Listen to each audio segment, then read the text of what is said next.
En nuestros estudios, le duela a quien le duela, le pese a quien le pese, una de las figuras políticas más queridas y más respetadas por la audiencia de Sin Censura.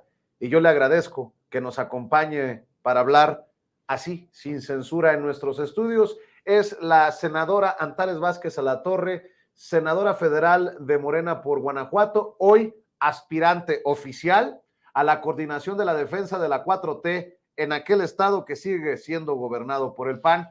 No la tiene fácil, senadora, pero muchas gracias para empezar muchas gracias. este diálogo. Gracias a ti, Vicente, por invitarme, que ciertamente he estado ausente porque he andado trabaje y pues a veces no coincidimos, pero heme aquí. Además estaba muy prometido venir a los estudios. Claro, dice, qué elegante es un hombre. Elegantísimo, ¿eh? Para los que no conozcan, está elegantísimo aquí. Oiga, a ver, le va a doler mucho lo que dije, la presentación que hice a sus competidores, a sus contrincantes, pero es la verdad. La gente aprecia la sinceridad que por años te ha caracterizado, senadora, estos debates en el Senado de la República, tu intensa presencia en redes sociales. ¿Cómo te está yendo? Déjame iniciar así. ¿Cómo te está yendo por allá en Guanajuato con estos recorridos? Te conocemos a ras de suelo.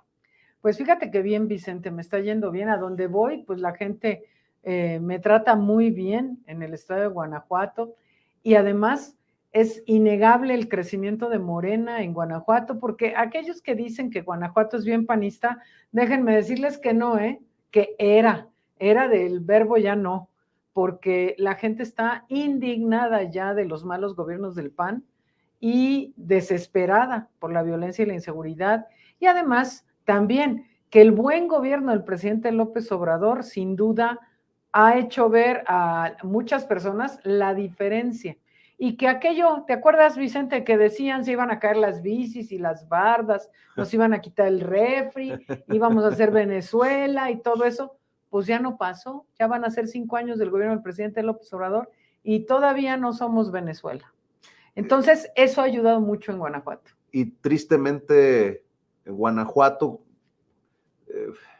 coloca algunas de sus ciudades entre las más violentas del mundo, ya no de México, del mundo.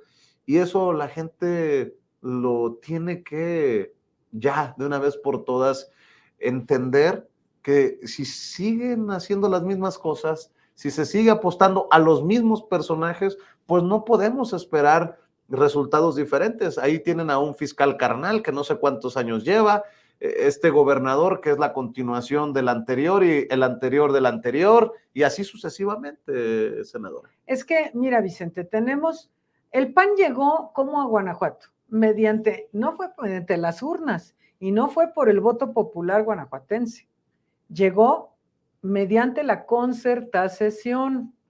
Allá en los años 90 había ganado ya el candidato del PRI y lo bajaron y en la mesa, pusieron a Carlos Medina Plasencia como gobernador del PAN, así, en la mesa, no hubo votos de por medio. Él era supuestamente interino, pero se quedó allí. Y después estuvieron más o menos, ahí la iban librando, así, pero llegaron ya los últimos 3 gobernadores, han sido un desastre absoluto. Mira, comenzó Oliva. Oliva, que fue en la época de Calderón, el que coincidió en sexenio con Calderón. De hecho, su secretario de gobierno fue el que confesó el fraude electoral que hicieron en Guanajuato. Está grabado por el periódico AM cómo les dijo a los delegados federales que ahí se tenían que cuadrar porque ahí habían metido 300,000 votos fake. Y la diferencia fue como de 150,000 votos, entonces ahí fue donde se operó. Ese sexenio fue terrible en diferentes cosas porque la corrupción estuvo a todo lo que da. Pero en ese sexenio también, Vicente, pues además de que Calderón fue en ese sexenio que declaró la guerra contra el narco, en 2009 de ese sexenio llegaron el fiscal carnal, que sigue siendo fiscal, Samarripa, y el secretario de Seguridad Pública carnal también, porque llevan 3 sexenios, los dos. Entonces, el de Seguridad Pública, que es Álvar Cabeza de Vaca, y Samarripa, el fiscal. Ahora fiscal, antes procurador, ¿verdad?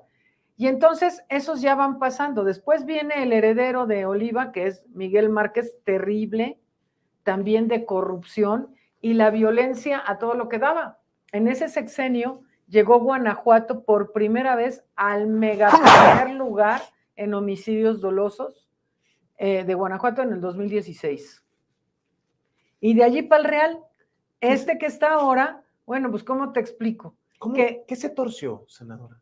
La corrupción y la colusión también, o sea, están corrompidos y coludidos entre todos.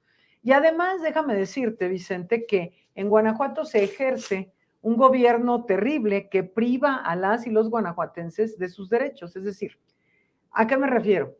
Cuando tú y yo y todos los mexicanos tenemos derechos constitucionales, por ejemplo, el derecho a la vida, que es el primerísimo derecho humano, y no te lo garantiza el Estado, es una violación de tus derechos humanos, y ahorita te digo cómo se llama eso en conjunto. Tienes derecho a la educación, y cuando en Guanajuato no pueden ir a la preparatoria la mayoría de los jóvenes guanajuatenses porque no hay públicas suficientes, y si no tienes para pagar, pues ya no fuiste a la prepa, o el derecho a servicios de salud gratuitos y con medicinas, que en Guanajuato no es una realidad porque el gobernador no se adhirió al sistema federal de salud y él lo está administrando y no hay medicinas, no hay hemodiálisis, no hay nada. Entonces están violentando tus derechos, son derechos humanos, y cuando el Estado te priva a ti de ejercer tus derechos humanos, pues está ejerciendo lo que llamamos violencia estructural contra ti. Y esa violencia estructural se convierte en violencia directa de manera rápida. Entonces, la descomposición que se ve, la violencia e inseguridad que priva en Guanajuato, tiene ese origen, el origen de las políticas públicas violentas en contra del pueblo de Guanajuato.